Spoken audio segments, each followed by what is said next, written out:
Como iglesia no solamente practicamos, o una de nuestras características es la predicación expositiva, sino la predicación expositiva secuencial, yéndonos por un libro completo de la Biblia, capítulo por capítulo, versículo por versículo. Y desde el año 2020, enero 2020, empezamos a estudiar el Evangelio según Lucas. El Evangelio según Lucas. Normalmente durante el año hacemos 2 pausas, una en verano y una en diciembre. Ya tenemos varias semanas que pausamos nuestro estudio a través de Lucas, pero hoy, gracias a Dios, vamos a volver de nuevo a Lucas, específicamente en el capítulo 13. Estamos en la mitad, digamos, del libro de Lucas. Esperamos en los próximos años terminarlo. Entonces yo te invito a que leas conmigo Lucas 13 del 1 al 9. Esta es una porción muy importante. Ustedes saben que la Biblia no se escribió originalmente con versículos y capítulos, sino que eso fue añadido para un mejor orden, o que la podamos identificar o leer de una manera más ordenada.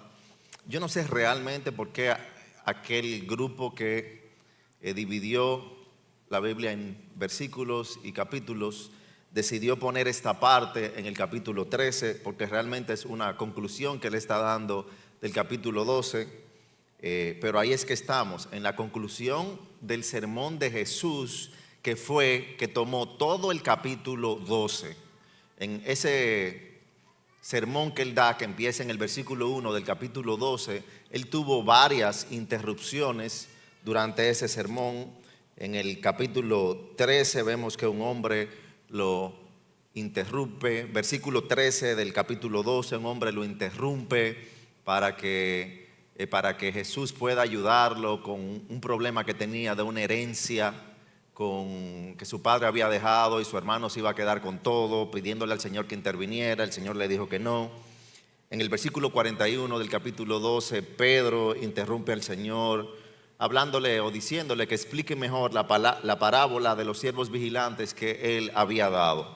Eso no era un irrespeto en ese tiempo. La manera como se enseñaba en ese tiempo implicaba que las personas podían preguntar. La retórica que tenemos ahora de sermones, que una persona habla y las demás solamente escuchan, es algo un tanto nuevo, digamos. Pero en ese tiempo los maestros enseñaban, y era muy común que las personas, aunque haya una multitud, levantaran la mano o le hicieran una pregunta a aquella persona que estaba enseñando. O sea que no era un irrespeto. Lo extraño es, sobre todo con la primera interrupción, es que era una interrupción que no tenía mucho que ver con lo que Jesús estaba diciendo. La de Pedro sí, pero la de la primera persona no. Ahora en el capítulo 13 tenemos una tercera interrupción al sermón de Jesús, que viene ya al final del sermón, y Jesús la utiliza para aterrizar el sermón que está predicando, que había sido tan extenso. En ese sermón, si recuerdas, en el capítulo 12, él está hablando acerca de la genuinidad espiritual, está hablando en contra de la hipocresía espiritual por el sistema religioso de aparentar algo que no eres. Él está hablando en contra del legalismo que enseñaba las autoridades religiosas de ese tiempo, de pensar que tú puedes llegar a ser justo delante de Dios por tus obras. Él no está en contra de las buenas obras, pero las buenas obras son un fruto de aquel que ha sido justificado. O sea que él está tratando todos estos temas. La multitud se queda asombrada escuchándole por la autoridad, por la manera como Jesús enseñaba, y él viene a aterrizar el sermón. Él viene a hacerles un llamado a arrepentimiento, a que no sean solamente oidores, sino que sean hacedores de la palabra. Así que te invito a que leas conmigo Lucas 13 del 1 al 9. En esa misma ocasión había allí algunos que contaron a Jesús acerca de galileos cuya sangre Pilato había mezclado con la de sus sacrificios. Él les respondió: ¿piensan que estos galileos eran más pecadores que todos los demás galileos porque sufrieron esto? Versículo 3. Les digo que no. Al contrario, si ustedes no se arrepienten, todos perecerán igualmente. ¿O piensan que aquellos 18 sobre los que cayó la torre en Siloé y los mató, eran más deudores que todos los hombres que habitan en Jerusalén? Les digo que no. Al contrario, si ustedes no se arrepienten, todos perecerán igualmente. Versículo 6. Entonces Jesús les dijo esta parábola. Cierto hombre tenía una higuera plantada en su viña y fue a buscar fruto de ella y no lo halló. Y dijo al viñador: mira, hace 3 años que vengo a buscar fruto en esta higuera y no lo hallo. Córtala. ¿Por qué ha de cansar la tierra? El viñador le respondió: Señor, déjala por este año todavía, hasta que yo cabe alrededor de ella y le eche abono. Y si da fruto el año que viene, bien, y si no, córtala. Oremos. Señor soberano y justo, hoy ante ti estamos con corazones que necesitan ser examinados por la luz de tu verdad. Venimos suplicando que en tu paciencia tengas misericordia de nosotros, mostrándonos tu gracia y llamándonos a arrepentirnos. No queremos endurecer nuestros corazones ni posponer nuestra respuesta en obediencia a tu palabra, Señor. Abrimos nuestras vidas delante de ti y te pedimos que nos hables con claridad, que tu Espíritu ilumine nuestras mentes para entender tu palabra. Que este mensaje, Señor, no solamente sea escuchado, sino que produzca fruto eterno en nosotros.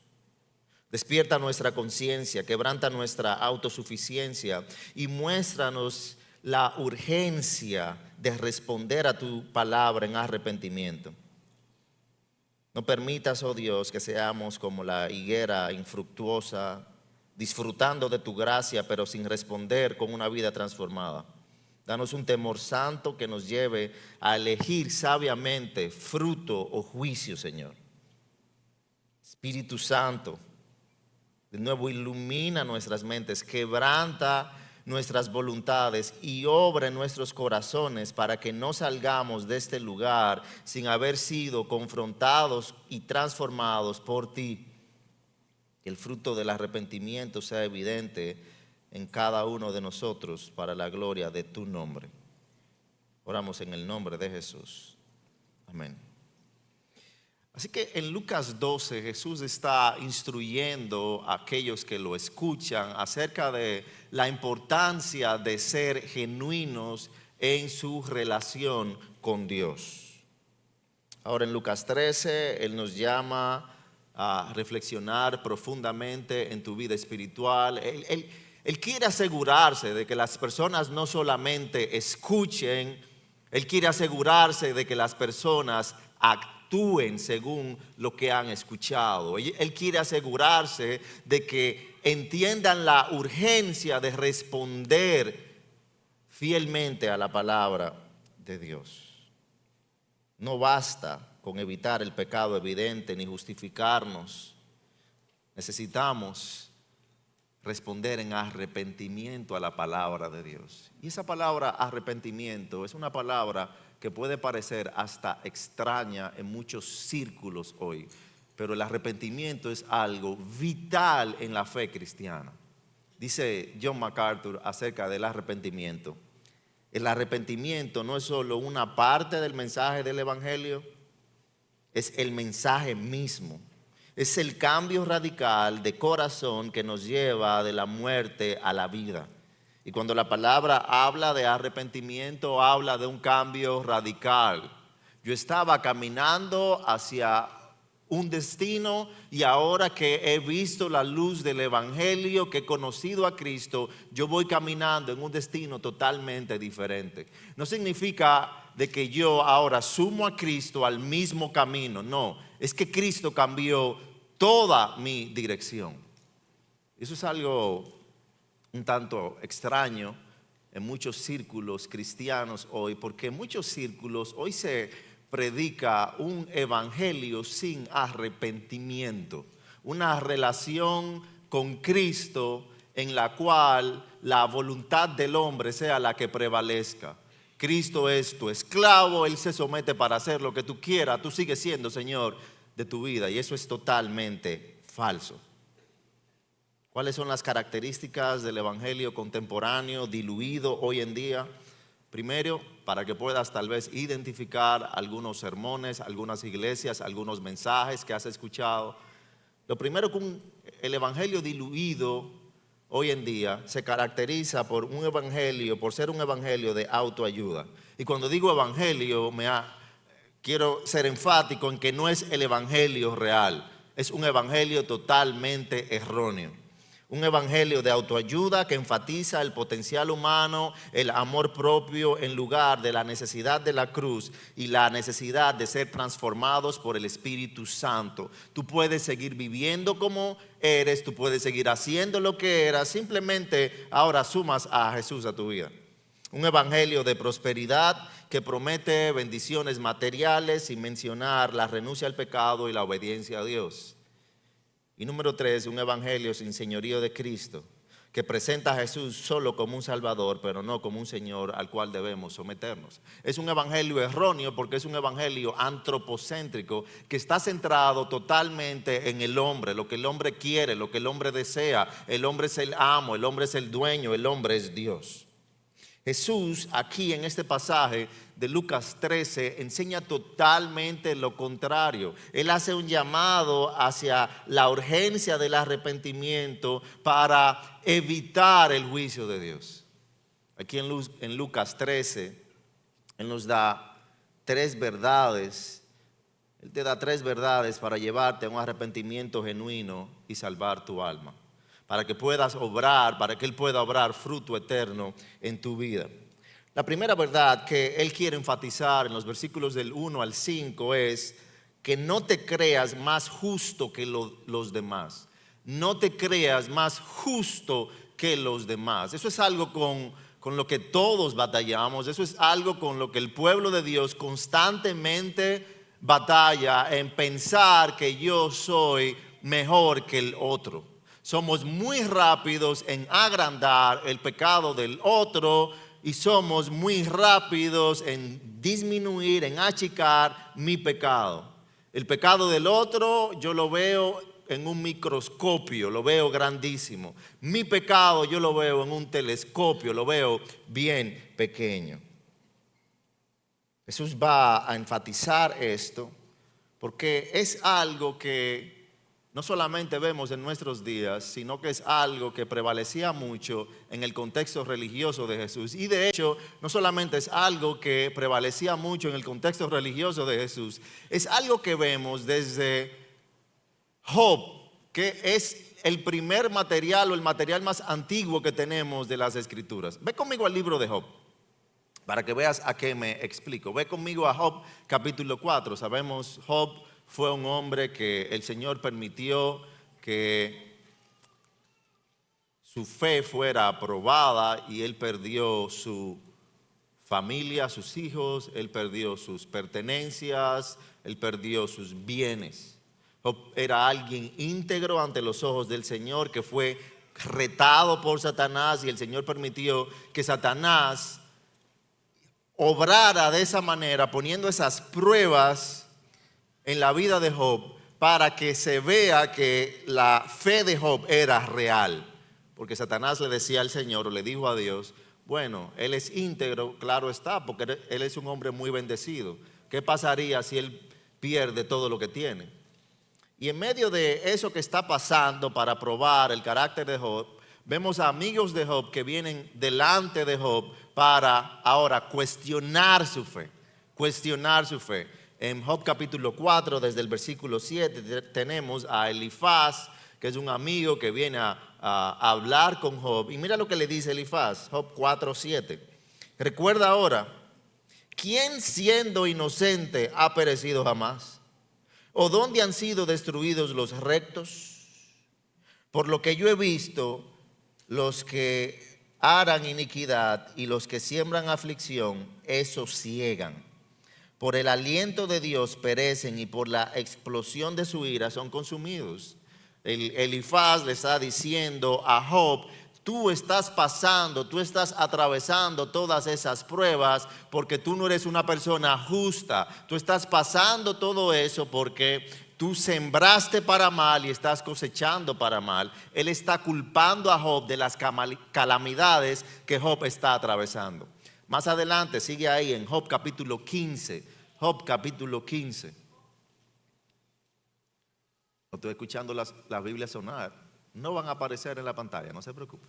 Es intencional. Job capítulo 15. Tenemos a los niños de la escuela dominical con nosotros y lo estoy viendo a ver si realmente tienen su Biblia.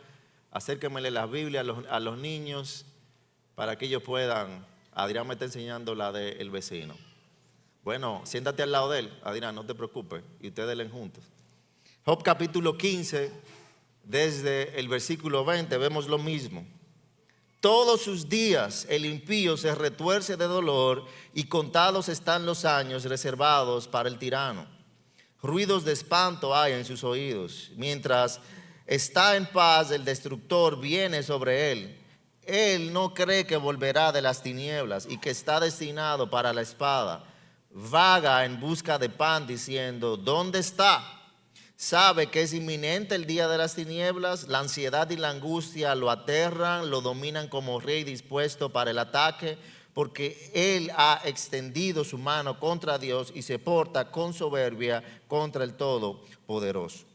O sea que vemos aquí lo mismo. Están culpando la calamidad que le pasa a alguien a que es un juicio de Dios. Estás experimentando, Job, calamidad porque fuiste malo, porque fuiste ingrato, porque no fuiste obediente a la palabra de Dios. Una teología que es totalmente errónea, una teología que es totalmente falsa.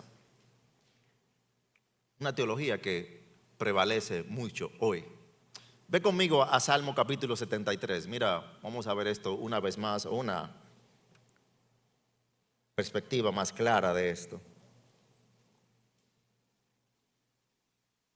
Se entiende que si estás siendo bendecido materialmente es porque Dios te está bendiciendo, porque Dios está aprobando, porque Dios está prosperando, porque eres obediente. Y si no eres bendecido, si estás enfrentando pruebas y dificultades, es porque Dios te está dando juicio por ser desobediente a su palabra.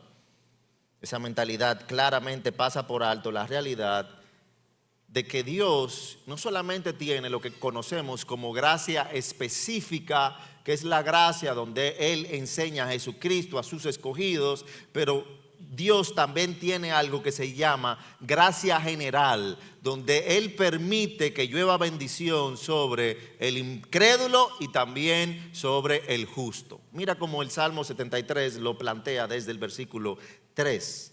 Dice: porque tuve envidia de los arrogantes al ver la prosperidad de los impíos, porque no hay dolores en su muerte y su cuerpo es robusto. No sufren penalidades como los mortales, ni son azotados como los demás hombres. Por tanto, el orgullo es su collar, el manto de la violencia los cubre. Los ojos les saltan de gordura, se desborda su corazón con sus antojos, se burlan y con maldad hablan de opresión, hablan desde su encumbrada posición.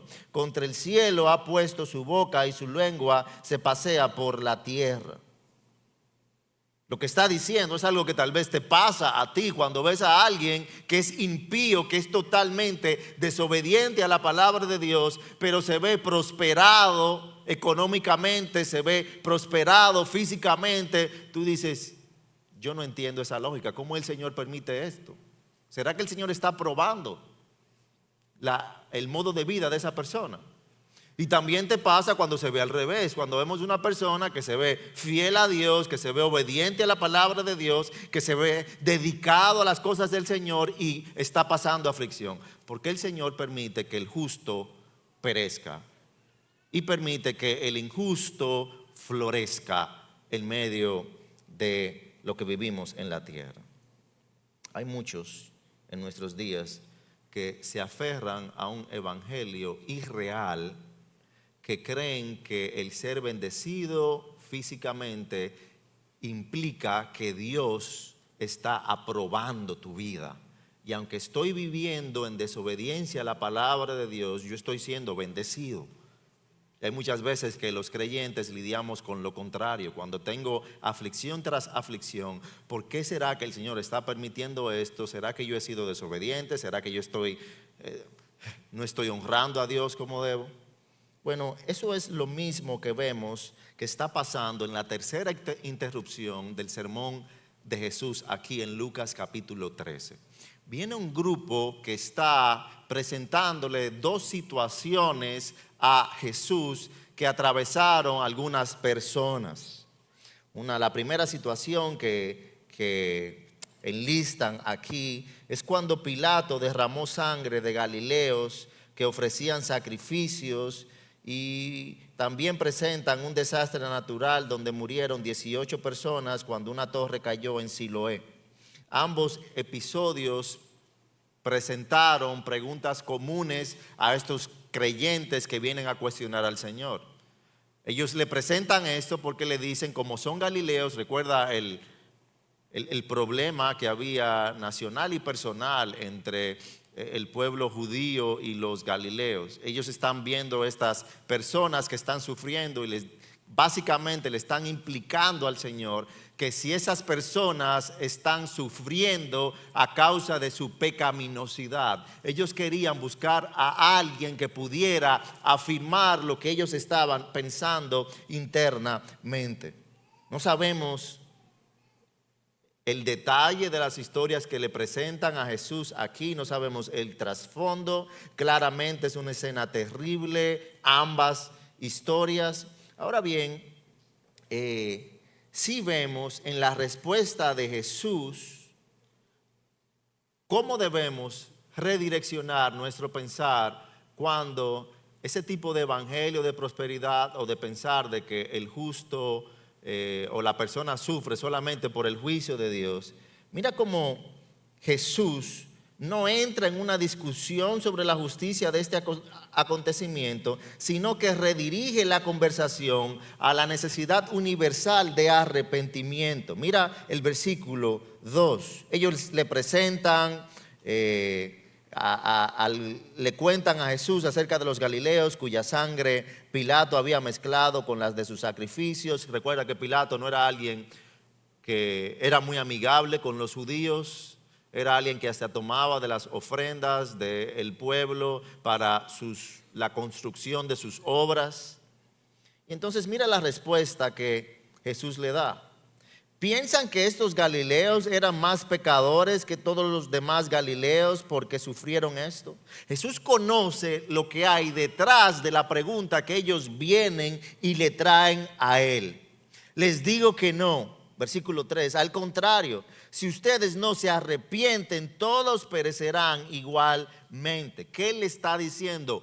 Todos somos pecadores, los galileos, los judíos, Herodes, todos todos son pecadores y necesitan arrepentirse, volverse a Dios. No podemos asumir que las calamidades son castigos especiales para algunos, pues todos estamos bajo la misma condición de pecado, no hay bueno ni aún uno. Vayan conmigo a Romanos capítulo 3 para que veamos cómo Pablo hace eco de eso y lo explica detalladamente. En Romanos capítulo 3, desde el versículo 10, leemos.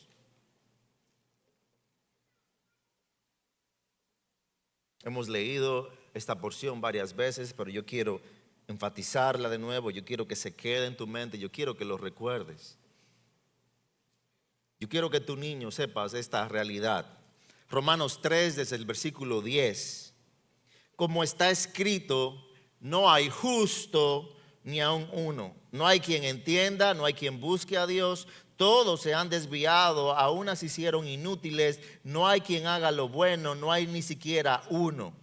Sepulcro abierto es su garganta, engañan de continuo con su lengua, veneno de serpientes hay bajo sus labios. Llena está su boca de maldición y amargura. Sus pies son veloces para derramar sangre. Destrucción y miseria, versículo 16, hay en sus caminos y la senda de paz no han conocido. No hay temor de Dios delante de sus ojos. Pablo no pudo ser más específico. Él está citando aquí el Antiguo Testamento, haciendo eco de la realidad que todos nos hemos desviado. No importa qué tan bueno tú sientas que tú eres, no importa si tú creciste con una madre cristiana o un padre cristiano, no importa si tú has escuchado sermones en la radio, tú y yo somos pecadores que le hemos dado la espalda a Dios. Necesitas recordar eso. Sigue en Romanos capítulo 3, ahí mismo en el versículo 23. Por cuanto todos, no algunos, no los galileos, no los judíos solamente, no, cuanto todos pecaron y no alcanzan la gloria de Dios. Ve a Romanos capítulo 5. En el versículo 12.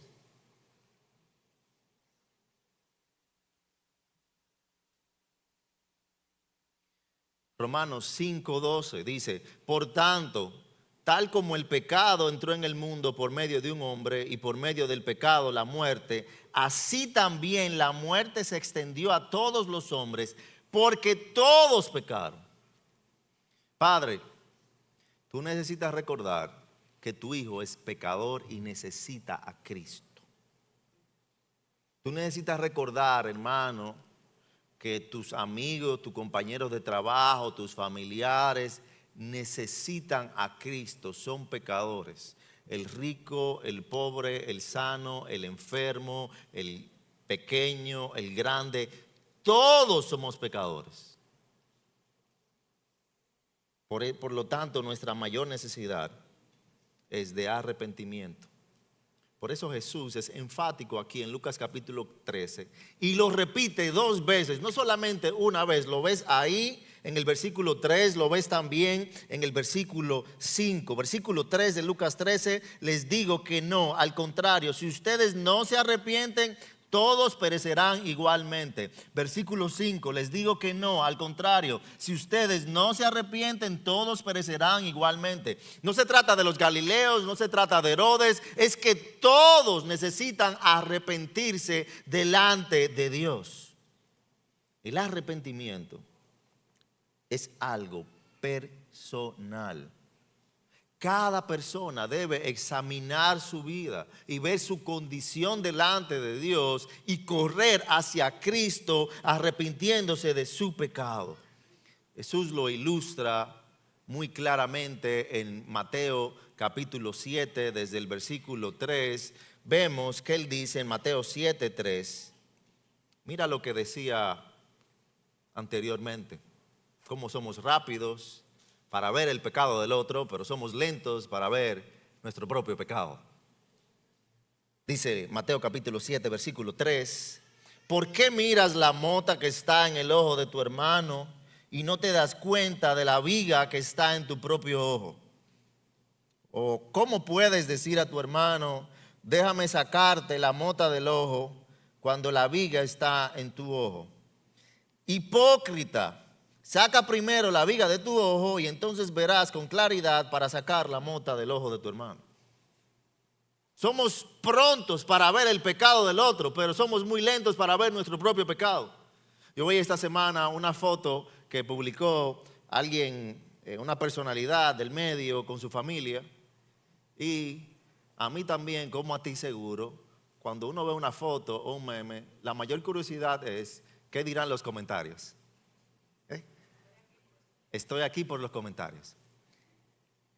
Y entro a los comentarios y ya tú sabes, la gente, como uno dice, dando tijera. Que ella está muy gorda, que quedó muy gorda del embarazo, que esto, que lo otro. Y entonces hay un comentario que me causó mucha risa que pone alguien que dice: me da risa ver la foto de perfil de todas las que están criticando a esa persona. Claro, porque es muy fácil yo mirarte a ti o mirar a alguien y decir, criticarlo. No, que está muy gorda, que está muy flaca, que está muy... Pero ¿y tú? En la vida espiritual es igual. Miren, somos muy rápidos, nos podemos parar allá en la puerta de la iglesia y cada vez que vemos a alguien, mira aquel cómo viene, mira al hijo de fulano, mira con la ropa que vino. Yo no haría eso. Uno siempre es experto cuando no se trata de la vida de uno. Somos expertos cuando no se trata de nuestra propia vida. Tú necesitas. Eso es causado por el orgullo espiritual. Y eso pone una venda ante tus ojos. Tú necesitas saber que tú tienes que examinar tu propia vida y ver qué tan fiel, qué tan obediente tú estás siendo en los caminos del Señor. Y si vas a ayudar a alguien, después de examinar tu propia vida, tú vas con humildad y mansedumbre, no a criticar, porque yo no hago nada señalando desde lejos.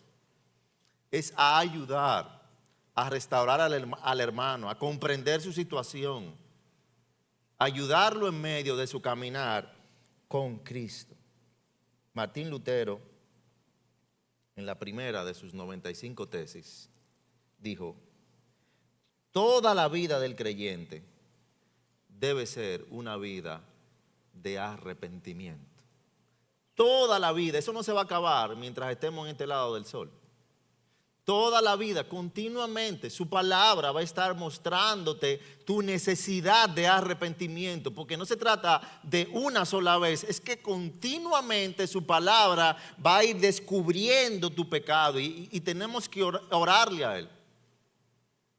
Aunque tú creas que tú eres perfecto, porque tú te sabes toda la palabra de Dios, aunque tú creas que tú eres perfecto por la posición de liderazgo que tú tienes, por el conocimiento bíblico que tú tienes, eso es erróneo, todos somos pecadores. Hay algunos que se le puede notar más, pero todos somos pecadores. O hay algunos que encubren su falta más, que ahí es mucho peor. Todos somos pecadores.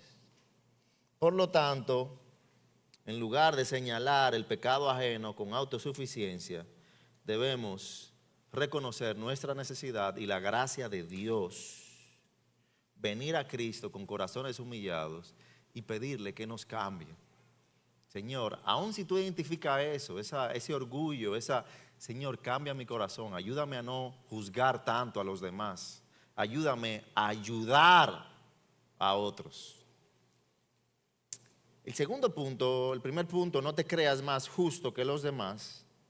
El segundo punto nos lleva al paso que debemos dar y es a examinar el fruto de nuestra vida. Examina el fruto de tu vida. Versículo 6 y versículo 7. Jesús primero se lo puso claro. Ustedes no son mejores que los galileos. A ellos no les pasó eso porque eran muy pecadores. Todos somos pecadores. Y los lleva a Jesús. Examinen el fruto de su vida. Él viene a utilizar la imagen de una higuera infructuosa para ilustrar la paciencia de Dios y el juicio de Dios. Según lo que Jesús describe aquí desde el versículo 6, hay un dueño de una viña que había esperado durante 3 años ver fruto en una higuera, en el árbol, pero esta permanecía estéril. Es como que plantes una mata de mango, esperes los años que se necesita para que dé mango, pero no está dando fruto alguno. Y el dueño de la viña está preocupado, el dueño del sembradío está preocupado. Su decisión entonces es cortarlo. Él quiere cortarla. Si no está dando fruto, ¿para qué tenemos ese árbol ahí? Lo cual es una representación del juicio de Dios que es inminente. Pero también aquí se destaca algo, un principio fundamental, y es la realidad de que Dios espera frutos en la vida de aquellos que han recibido su gracia. Dios espera frutos en la vida de aquellos que han recibido su gracia. Dios no solamente quiere espectadores, Él no quiere mata sin fruto, Él espera fruto eterno en aquel que dice que es cristiano.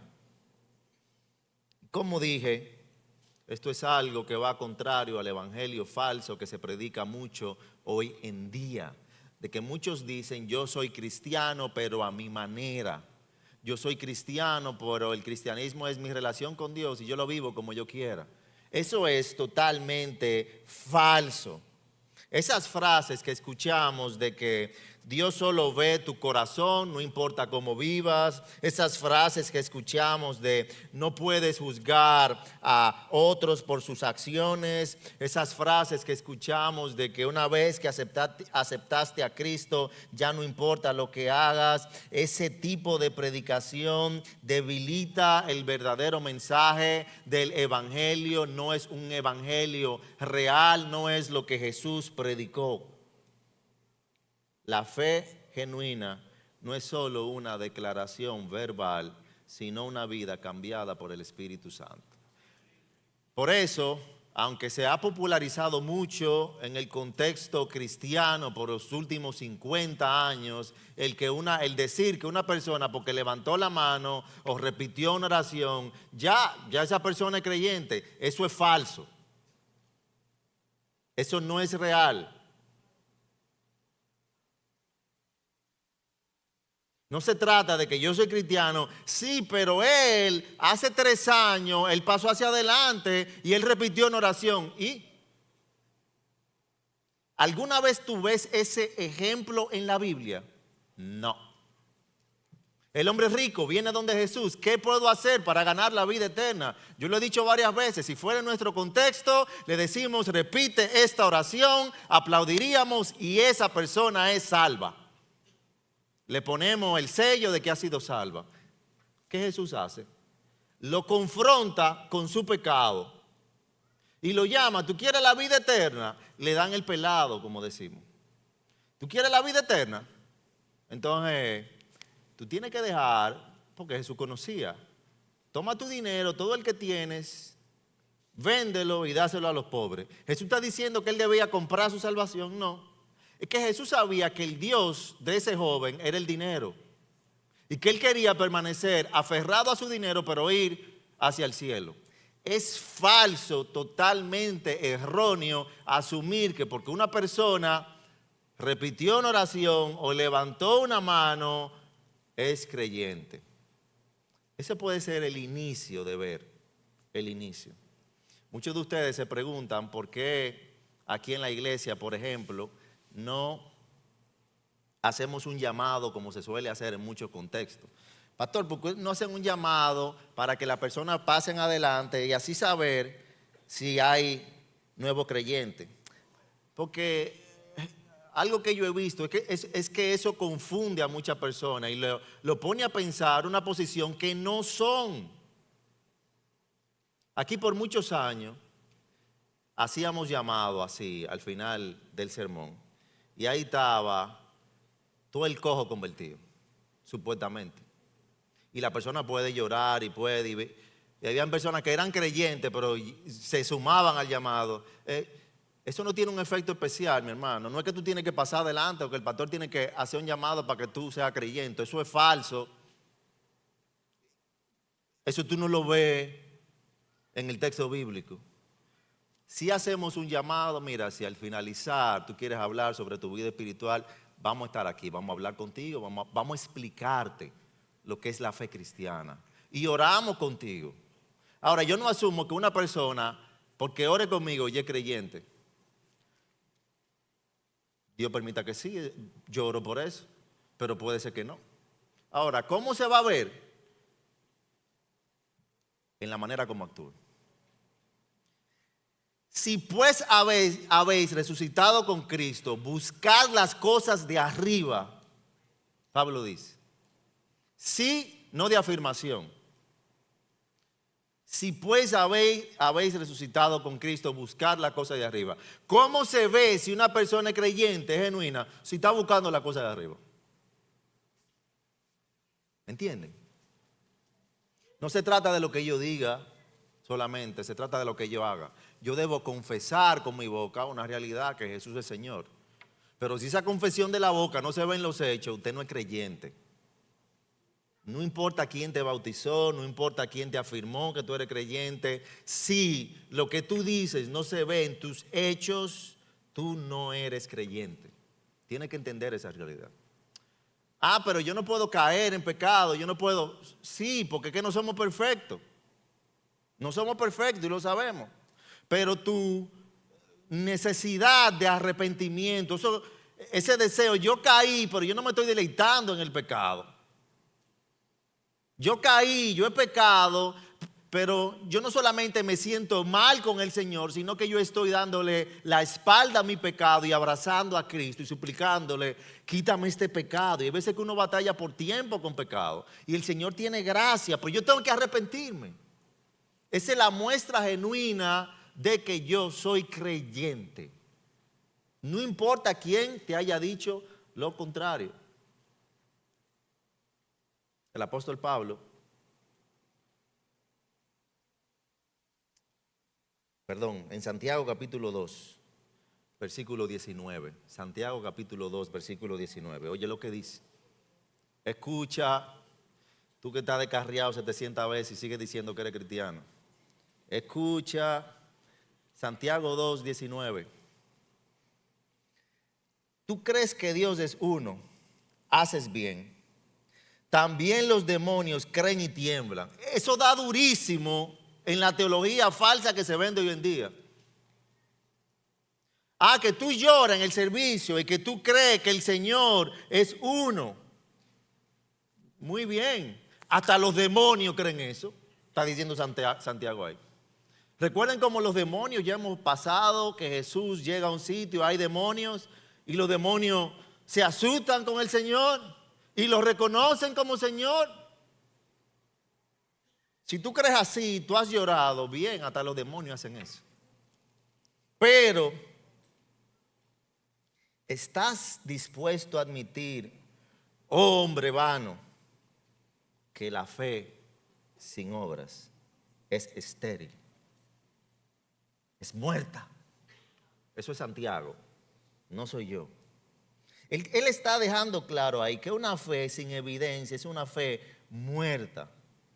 Una fe sin evidencia es una fe muerta. Escucha, la gracia que no cambia tu vida no puede salvar tu alma. La gracia que no cambia tu vida no puede salvar tu alma. El apóstol Pablo en Gálatas capítulo 5, desde el versículo 22, nos describe cuál es el fruto que debe verse en el creyente, en aquel que ha sido salvo. Dice, pero el fruto del Espíritu es amor, gozo, paz, paciencia, benignidad, bondad, fidelidad, mansedumbre, dominio propio. Contra tales cosas no hay ley. Se nos ha enseñado que alguien que tiene el Espíritu erróneamente es alguien que canta durísimo, es alguien que se revuelca en el suelo, es alguien el que más bulla hace en la iglesia.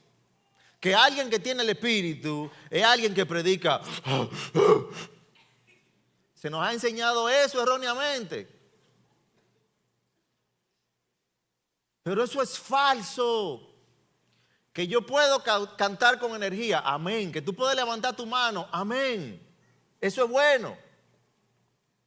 Si eres así.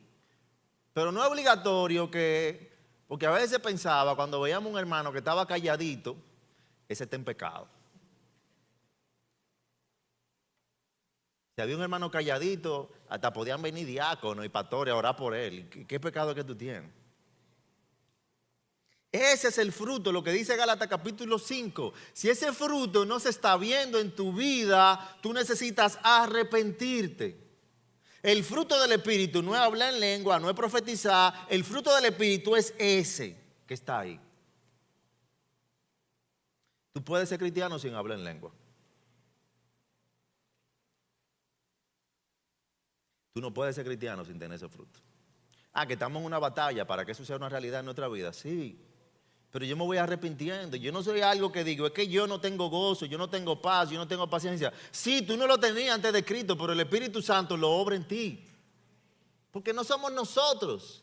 Si yo noto eso, mira, yo soy una persona sin gozo, yo soy una persona que no traigo paz, yo siempre estoy como en pelea con personas.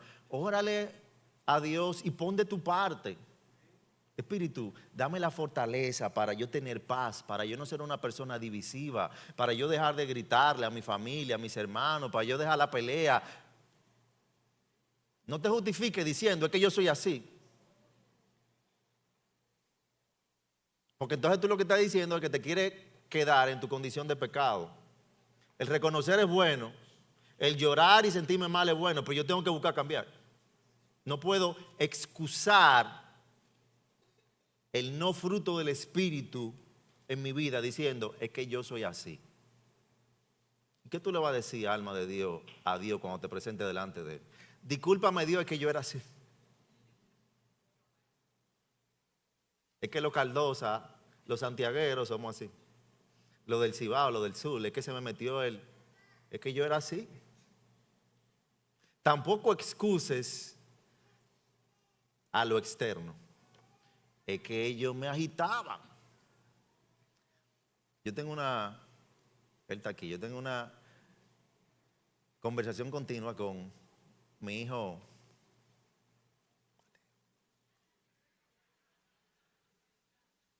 Porque él es alguien que estamos ayudándolo a que pueda controlar su carácter. Entonces él tiene un amiguito en el colegio que lo saca de sí. Entonces yo le digo, trátalo bien, porque el amiguito es chiquito. Trátalo bien, porque él es tu amigo, él quiere. No, pero es que él todo lo que hace para molestarme. Eso no da risa, pero a veces somos así. Es que lo que esa persona hace es que me está molestando mucho, es que me hacen que me salga él. Tú no tienes que ser así. Escúchame, tú no tienes que ser así, mi hermano. La Biblia no te manda a ser así, sino que te da el Espíritu. Por eso Jesús dijo que es mejor que el Espíritu Santo venga.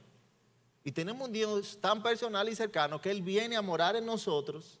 Es como tú tenés un coach de gimnasio o el nutricionista viviendo contigo. A veces tratamos al Espíritu Santo como el coach del gimnasio, como el nutricionista. ¿Cuántos aquí no han ido a una primera cita con un nutricionista? Saludo a nuestra hermana Mildred, la doctora. Que tú vas a la primera cita, te ven el grado de grasa corporal, te hacen un plan, llegó enero y tú haces el listado, que yo voy a hacer jugo verde, que yo voy a hacer tal cosa. Y cuando tú estás con el nutricionista, que él te pesa, cuando te pesan y se ve ese peso. Pero después de,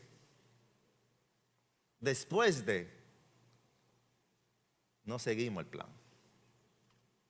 Ya la fritura, la empanada,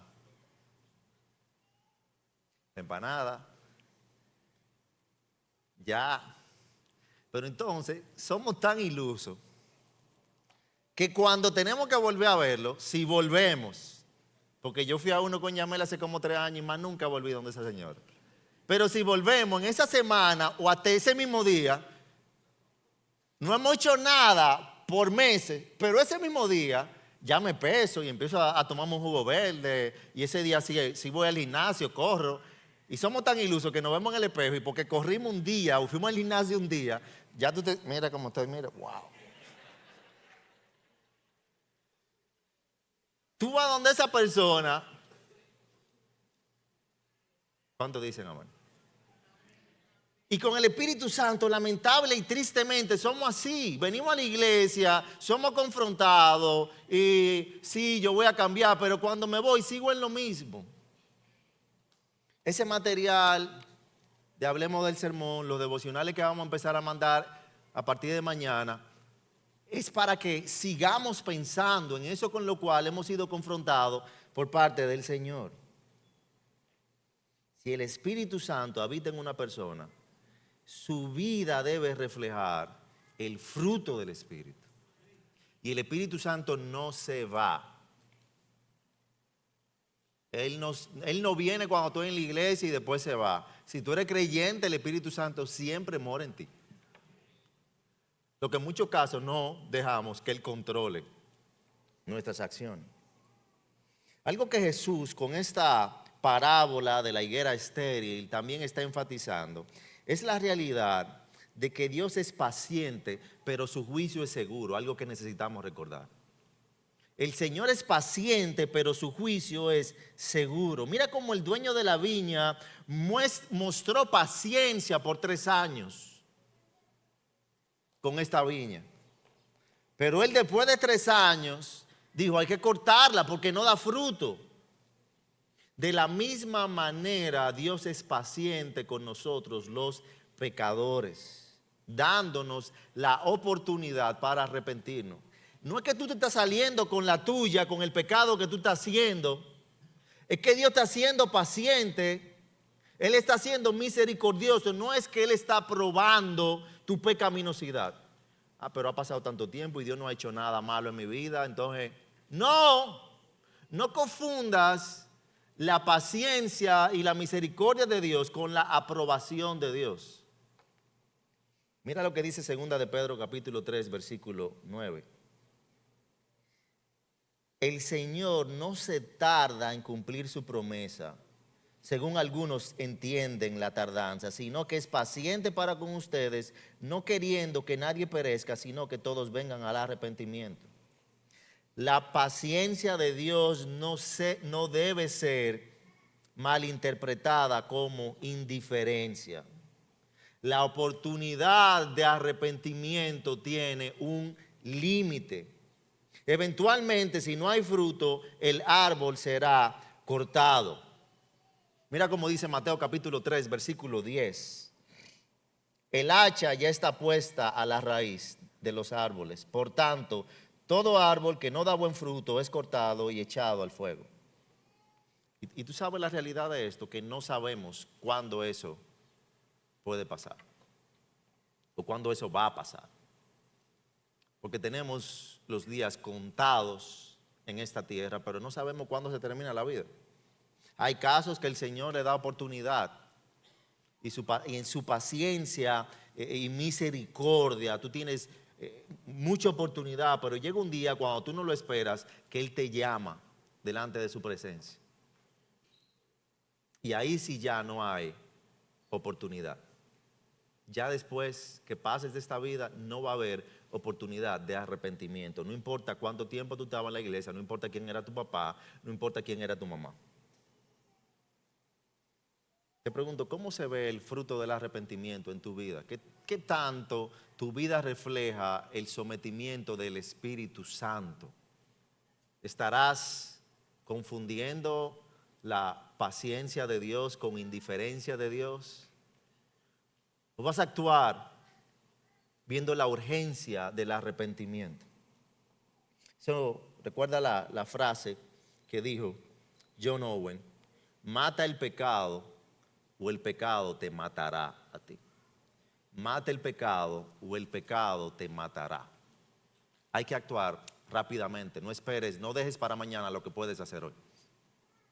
Eso nos lleva a un tercer y último punto, que es aprovecha la gracia mientras hay tiempo. Aprovecha la gracia mientras hay tiempo. Eso lo vemos en el versículo 8 y el versículo 9. Dice el versículo 8, el viñador le respondió, el que cuidaba la viña, el que cuidaba la higuera, le responde al dueño de la higuera: Señor, déjala por este año todavía hasta que yo cave alrededor de ella y le eche abono, y si da fruto el año que viene, bien, y si no, córtala. Él intercede aquí por la higuera pidiendo un año más para cuidarla. Sin embargo, en la construcción gramatical en griego de esos dos versículos vemos la realidad de que cuando él dice en el versículo 8, déjala por este año todavía hasta que yo cabe alrededor de ella y le eche abono. Y el versículo 9, y si da fruto el año que viene, gramaticalmente ahí esa oración se presenta en el original como que el viñador sabía que no iba a dar fruto. Él está denotando certeza que en que Él quiere misericordia, Él sabe que la higuera no va a dar fruto. Sin embargo, la segunda oración dice, y si no, córtala. Ahí, en esa oración, Él denota la seguridad de que va a ser cortado.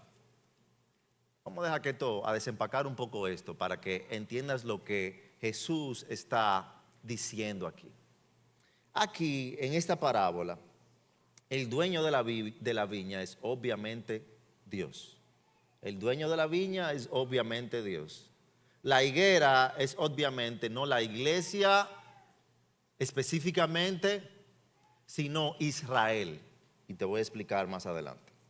El cuidador de la viña es Cristo y el fruto esperado es justicia.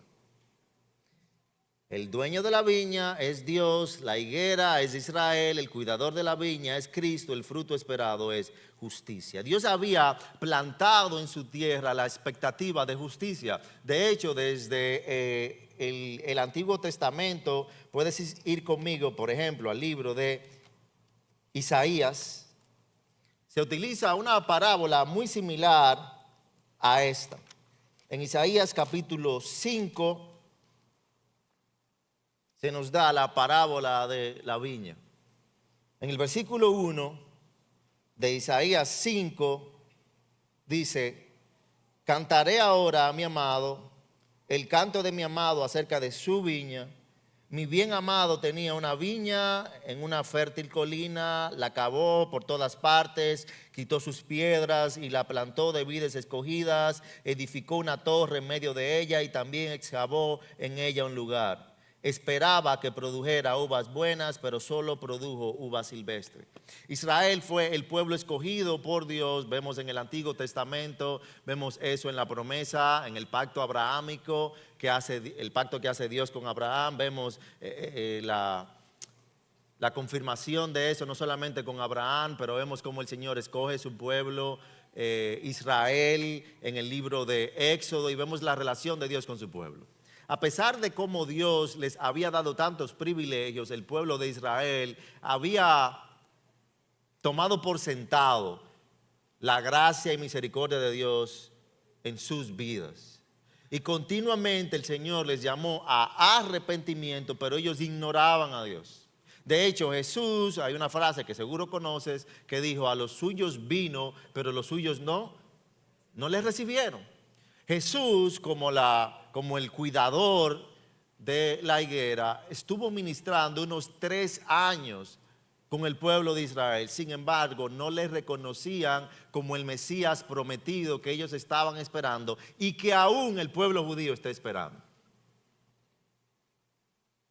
Dios había plantado a Israel en su tierra con expectativa de justicia. Los buscó rutinariamente y nunca encontró justicia en ellos.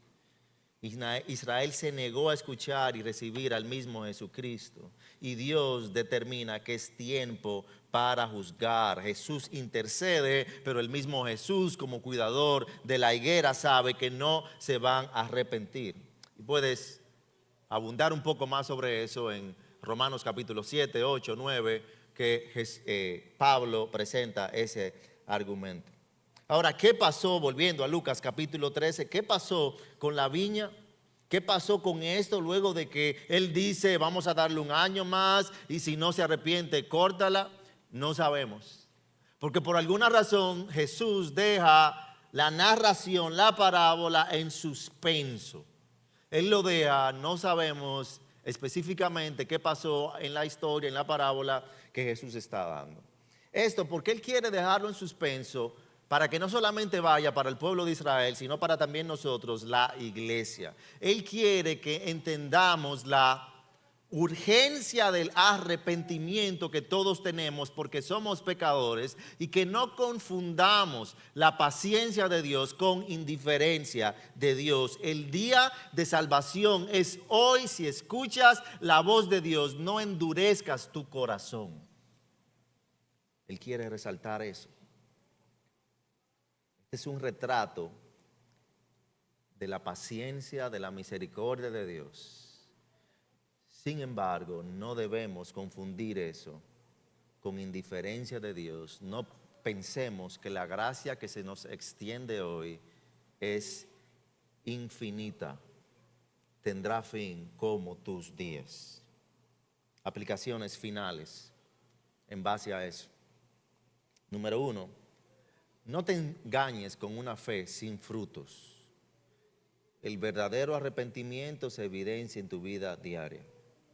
Es fácil asumir que somos justos porque conocemos la Biblia, porque asistimos a la iglesia o porque decimos que somos cristianos. Sin embargo, Jesús dejó claro que una vida sin fruto es una vida sin verdadero arrepentimiento. Por eso dijo Jesús en Mateo capítulo 7, versículo 21, en ese versículo que ven ahí: no todo el que me dice Señor, Señor, entrará en el reino de los cielos, sino el que hace la voluntad de mi Padre que está en los cielos.